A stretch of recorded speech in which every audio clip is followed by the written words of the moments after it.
Hello everyone, welcome to English Shorthand classes. Exercise 19. Get ready for the dictation. Dictation will be start in 5 seconds.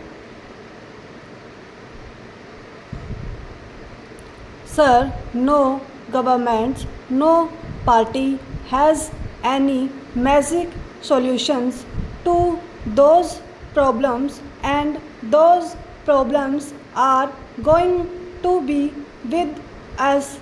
The problems of reviving economic growth, the problem of massive unemployment, the problem of resource mobilization, the problem of savings, investment, etc., the problem of energy, the problem of shortage of power, electrical, hydro and other forms of power, not the political power, as there is no shortage of political power, but there is shortage of this power, where every scheme of areas, every project of areas, almost every unit of enterprise is roadblocked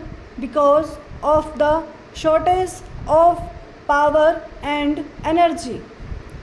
The problem of finding a happy combination between hardcore economic policies for economic revival with distributed justice, with constraints on the growth of the kind of economic activity which would deprive merit. How to find this balance and how to revive the economy? These are massive problems for which we need a massive national effort, and I am pleading for a new national consensus. The path that has already proved to be the most suitable, the path of the public sector enjoying the commanding heights while we retain freedom of enterprise in certain important sectors. Sir, the President has also in his speech mentioned the international situation, although in somewhat subdued terms because of the gravity of the situation. There is no doubt that the international situation is grim. The psychology of the Cold War is again gripping the big powers.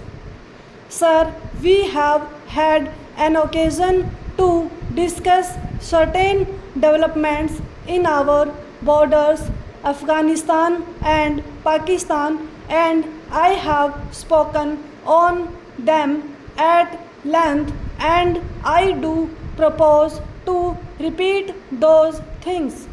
But I would like to submit three major factors in the international situation at present, positive and negative.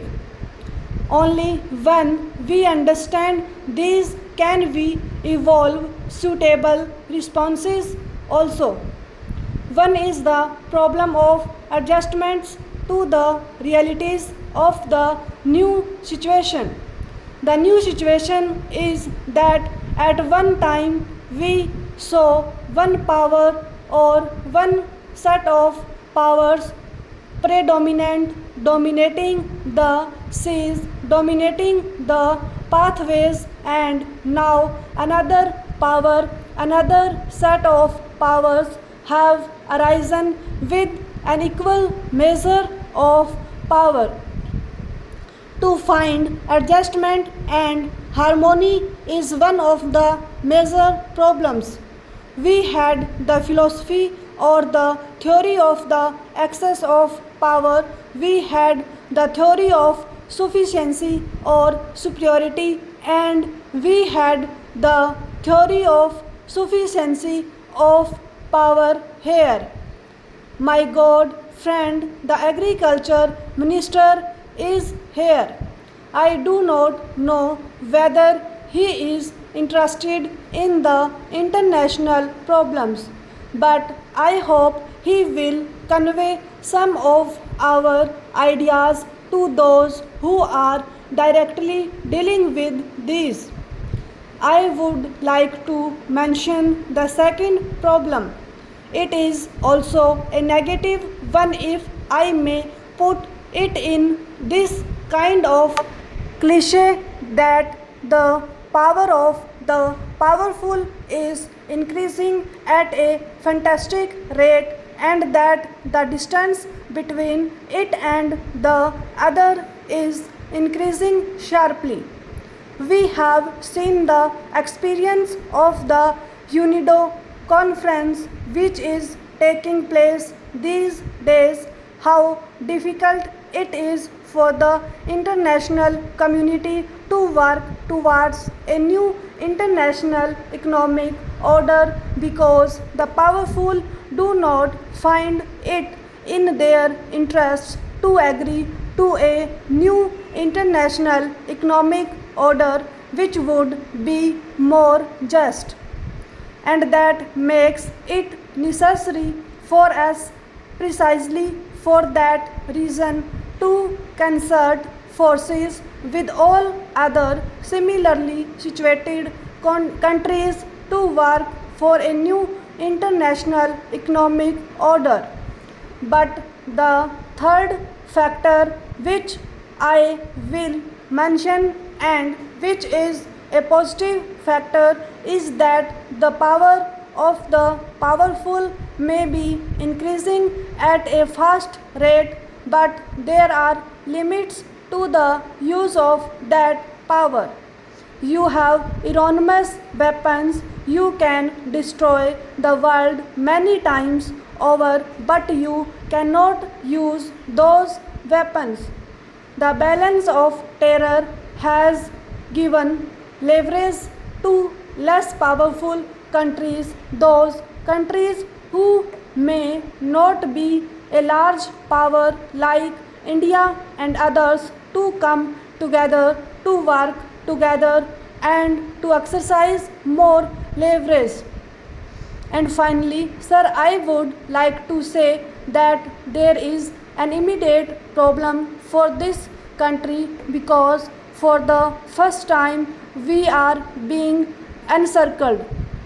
There is the US, China, Pakistan combined.